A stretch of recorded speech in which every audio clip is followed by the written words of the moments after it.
Hello friends, question number next कहना चाह रहा है कि solve by Euler method. Euler method का यूज़ करते हुए आपको सॉल्व करना है from x is equal to 0 से लेके x इज इक्वल टू 0.2 तक। यानी आपको y की वैल्यू निकालनी है x इज इक्वल टू 0 से 0.2 तक, when h is equal to 0.5 है, सॉरी 0.05 है। अब की बार h की वैल्यू गिवन है dy by D X plus K X Y is equal to 0, यानी फंक्शन ऑफ एक्स वाई भी आपको गिवन है। इनिशियल कंडीशन आपको दे रखी है y0 is equal to 1। This is important, ध्यान से सुनना।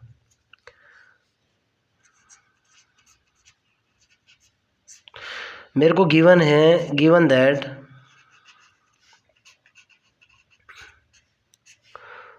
y0 इज इक्वल टू 1 का जो मतलब है वो ये है बेटा, y0 की वैल्यू तो है 1 और x0 दे रखा है मेरे को 0। क्लियर? ये y0 इज इक्वल टू 1 का मतलब होता है।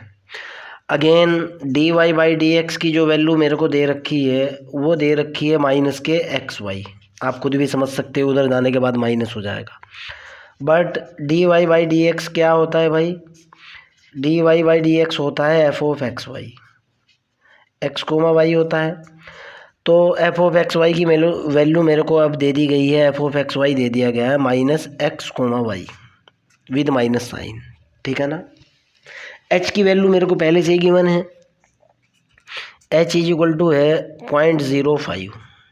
ओके, अब मेरे को आइलर मेथड का यूज़ करते हुए x1 y1 sorry y1 y2 y3 y4 calculate करना है। पहले मैं कैलकुलेट करूँगा y1 इज इक्वल टू क्या होगा, y0 plus h into F of x0 comma y0। Okay, एक बात और भी बच्चों, क्वेश्चन स्टार्ट करने से पहले मैं आपको एक बात बता दूं। क्वेश्चन के अंदर x0 is equal to initial value जो दे रखी है वो 0 दी हुई है, और फाइनल वैल्यू x की जो दे रखी है वो दे रखी है 0.2, और h की जो वैल्यू दे रखी है वो दे रखी है 0.05। जब मैं यहाँ से x1 x2 x3 बनाऊँगा, x0 की वैल्यू तो हो जाएगी मेरे पास 0, x1 की जो वैल्यू होगी, x1 की वैल्यू होगी 0 प्लस 0.05, x2 की जो वैल्यू होगी वो होगी 0 प्लस 0.05 प्लस 0.05। आप समझते हो? इस तरह से मैंने लास्ट लेक्चर के अंदर भी ये बात बताई थी कि इस तरह से जो है वैल्यू बढ़ते हुए चली जाती है x की, हर बार h जुड़ते हुए जाता है। यानी इधर लिख रहा हूँ मैं, x0 की पहली वैल्यू तो आपको पता है 0 होगी। अगर मैं उससे अगले वाली वैल्यू की बात करूँगा, ओके, तो उससे अगले वाली वैल्यू x की जो वैल्यू होगी, यहाँ x की जो वैल्यू होगी वो होगी 0.05। उससे अगले वाली जो x की वैल्यू होगी वो होगी 0.05 यानी 0.1। उससे अगले वाली वैल्यू x की जो होगी वो कितनी होगी बेटा? वो होगी 0.5 प्लस के 0.5 प्लस के 0.5 कितनी हो जाएगी भाई? ये होगी 0.15। ओके, ये अगर x1 की वैल्यू बनेगी जोड़ने के बाद, ये x2 की वैल्यू बन जाएगी इसी तरीके से, और ये x3 की वैल्यू बन जाएगी। हर बार h जोड़ते हुए चलना है, मेरा कहने का मतलब ये है। तो अब यहाँ आ जाओ भाई, हम y1 F of x0 y0 कितना है, F of x comma y की वैल्यू दे रखी है माइनस के एक्स वाई। x की जगह मैंने x0 पुट करा, y की जगह y0 पुट करा, तो x0 की वैल्यू आपको दी हुई है 0, ये हुआ 0 गुणा y0 की वैल्यू दे रखी है 1, ये तो हो चुका मेरे पास 0। क्लियर? अब मैं यहाँ से y की वैल्यू निकालूंगा, अर्थात y1 कैलकुलेट करूँगा। यहाँ से y1 फार्मूले से आएगा y1 is equal to y0 plus F of x0 comma y0। मैंने वैल्यू पुट की इस फार्मूले के अंदर और रिजल्ट निकाल लिया। y1 इज इक्वल टू कितना निकला, y0 की वैल्यू तो दे रखी है 1, देखो आपके सामने है, y0 की वैल्यू दे रखी है कितनी, 1 दे रखी है ना। F of x0 comma y0 की वैल्यू कितनी है, प्लस इंटू एच भी होता है यहाँ, प्लस h की वैल्यू दे रखी है 0.5 गुणा एफ ऑफ x0 y0 की वैल्यू निकल करके आई 0, यानी पहला रिजल्ट मेरे पास y1 का निकला 1। h की वैल्यू देख लीजिए, ये लिखी हुई है आपके सामने है। आगे चलते हैं, y1 के कोरस्पॉन्डिंग जो x1 होगा वो कितना होगा भाई? x1 जो होगा वो होगा 0.05, ये वाली वैल्यू आपके सामने है। मैंने y2 कैलकुलेट करा, y2 का फार्मूला होगा y1 plus h into F of x1 comma y1। ध्यान से देखना, F of X comma Y की वैल्यू दे रखी है माइनस के एक्स कोमा वाई। जब मैं एफ ऑफ एक्स की जगह x1 और y की जगह y1 पुट करूँगा, ये आ जाएगा minus x1 into y1। x1 की वैल्यू पुट करूँगा, कितनी होगी भाई? x1 की जो मैं वैल्यू पुट करूँगा वो होगी 0.05 गुणा y1 की वैल्यू मेरे पास 1 है। ओके, ये मेरे पास एफ ऑफ x1 y1 आ चुका, x1 हुआ और y1 हुआ। ये दोनों की दोनों वैल्यू मैंने जैसे ही डाली y2 के लिए, अगला रिजल्ट निकल जाएगा मेरा y2 is equal to y1 की वैल्यू आपके सामने है 1 प्लस h की वैल्यू आपके सामने है 0.05 गुणा एफ ऑफ x1 y1 की वैल्यू कितनी है 0.05 गुणा 1। साइंटिफिक कैलकुलेटर का यूज़ करते हुए y2 की जब मैं वैल्यू निकालूंगा, y2 की वैल्यू मेरे पास निकल करके आएगी 0.9975। इसके कोरस्पॉन्डिंग मैंने x2 की वैल्यू लिखी, ये है 0.05 प्लस 0.05, अर्थात कितनी हो जाएगी x2 की वैल्यू 0.1। देखो ना आप, 0.5 0.5 ये हुआ 10, 2 के बाद दशमलव, इसकी तो कोई वैल्यू नहीं है, निकल गई ना। ओके, अब मैं वैल्यू कैलकुलेट करूँगा y3 की। पहले एफ ऑफ एक्स वाई लिख लूँ।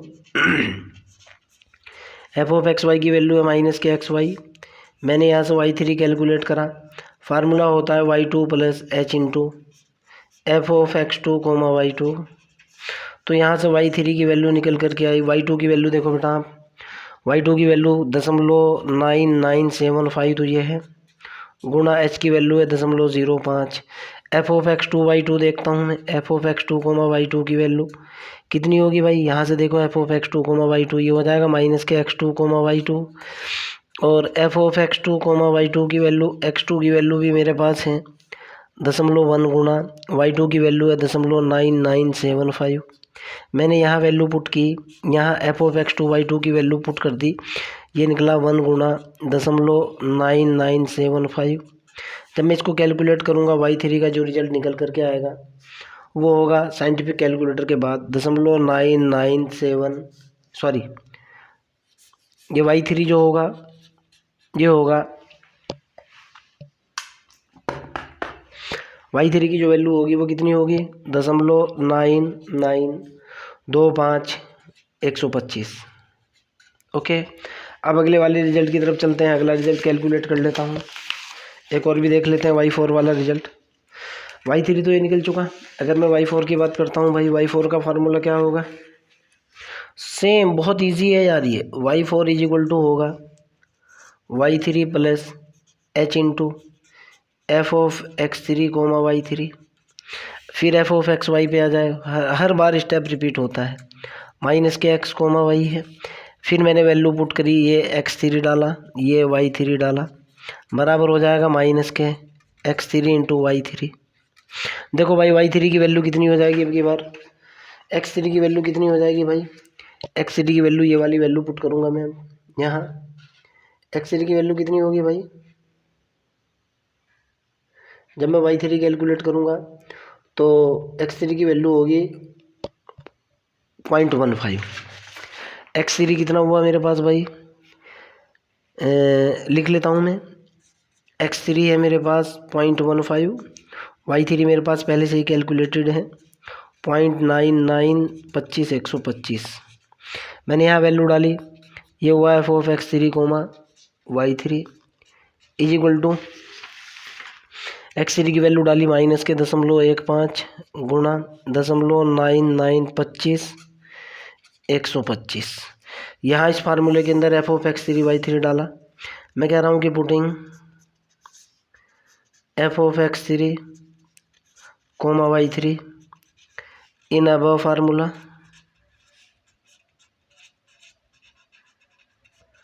फार्मूले के अंदर वैल्यू डालते ही निकल करके आया y4 is equal to y3 की वैल्यू देखो आप 0.9925 ओके, प्लस h की वैल्यू 0.05 गुणा एफ ऑफ x3 y3 की वैल्यू माइनस 1.15 गुणा 0.9925 125। जब आप इसको सॉल्व करोगे, सॉल्व करने के बाद y4 की जो वैल्यू निकल करके आएगी आपके पास, वो आएगी 0.985068 656। आप बस यहीं तक कैलकुलेट कर लो, कोई दिक्कत वाली बात नहीं है। देखो अप्रोक्सीमेट मिलना शुरू हुई, 0.99 तो ये है, 0.98 ये है। ओके, फिर भी अगर आपको कोई डाउट है, कोई प्रॉब्लम है, कमेंट सेक्शन के अंदर आप अपने क्वेश्चंस डालिए, आई विल हेल्प यू। और हाँ, जेड अकेडमी के नाम से प्ले स्टोर के ऊपर मेरा एक एप्लीकेशन है, अगर आप उसको डाउनलोड करते हो और 5 लोगों को शेयर कराने के बाद उनको भी डाउनलोड कराते हो, आपको 1 year subscription free of cost दिया जाएगा। ओके, आगे आपकी मर्जी, लिंक डिस्क्रिप्शन के अंदर आपको मिल जाएगा। बाय।